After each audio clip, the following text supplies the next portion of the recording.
Hello दोस्तों, आज हम आपको सुनाने वाले हैं वट सावित्री व्रत कथा, जो कि बहुत ही पौराणिक कथा है। मध्य देश में एक धर्मात्मा राजा का राज था। इनकी कोई संतान नहीं थी। संतान प्राप्ति के लिए राजा ने यज्ञ करवाया। यज्ञ करवाने के फल स्वरूप उन्हें एक कन्या की प्राप्ति हुई, जिसका नाम था सावित्री।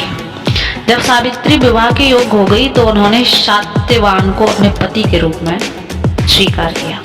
सत्यवान के पिता भी राजा थे, परंतु उनका राजपाट छिन गया था, जिसके कारण यह लोग बहुत ही दरिद्रता में जीवन व्यतीत कर रहे थे। सत्यवान के माता पिता की आंखों की रोशनी चली गई थी। सत्यवान जंगल में लकड़ी काट कर लाते और उन्हें बेचकर जैसे तैसे अपना गुजारा कर लेते थे। जब सावित्री और सत्यवान के विवाह की बात चली, तब नारद मुनि ने सावित्री के पिता राजा अश्वपति थे, उनको बताया कि सत्यवान अल्प आयु है और विवाह के 1 वर्ष पश्चात ही उसकी मृत्यु हो जाएगी। सावित्री के पिता ने उन्हें समझाने का बहुत प्रयास किया, परंतु सावित्री यह सब जानने के बाद भी अपने निर्णय पर अडिग रही। सावित्री और सत्यवान का विवाह हो गया। इसके बाद सावित्री सास, ससुर और पति की सेवा में लग गई। धीरे धीरे समय बीतता गया और वह दिन आ गया जब नारद मुनि ने सत्यवान की मृत्यु के लिए बताया था।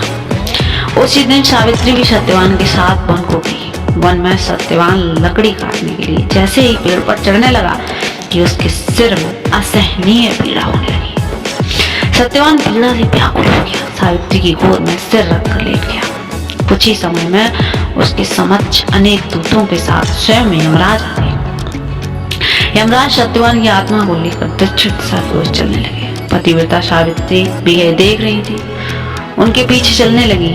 आगे जाकर यमराज ने सावित्री से कहा, पतिव्रता नारी, जहाँ तक मनुष्य साथ दे सकता है तुमने अपने पति का साथ दे दिया, अब तुम लौट कर जाओ। इस पर सावित्री ने कहा, जहाँ तक मेरे पति जाएंगे वहां तक मुझे जाना चाहिए, यही सनातन सत्य है। यमराज सावित्री की वाणी सुनकर प्रसन्न हुए और उन्हें 3 वर मांगने को कहा। सावित्री ने कहा, मेरे सास अंधे हैं, उन्हें नेत्र दीजिए। यमराज ने तथास्तु कहकर उन्हें लौट जाने को कहा और आगे बढ़ने लगे, किंतु सावित्री यम के पीछे ही चलती रही। यमराज ने प्रसन्न होकर पुनः वर मांगने को कहा। सावित्री ने तब वर मांगा कि मेरे सास ससुर का खोया हुआ राज उन्हें वापस मिल जाए।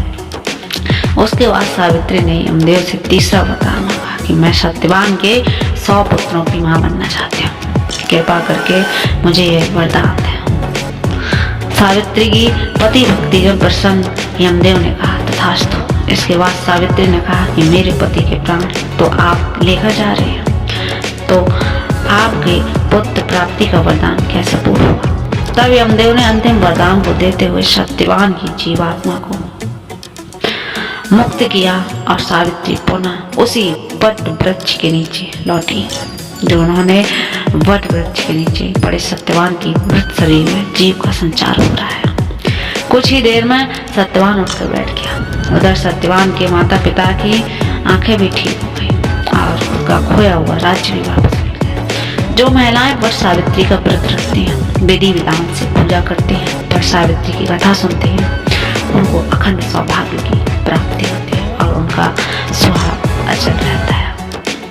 तो दोस्तों, ये थी कहानी वट सावित्री।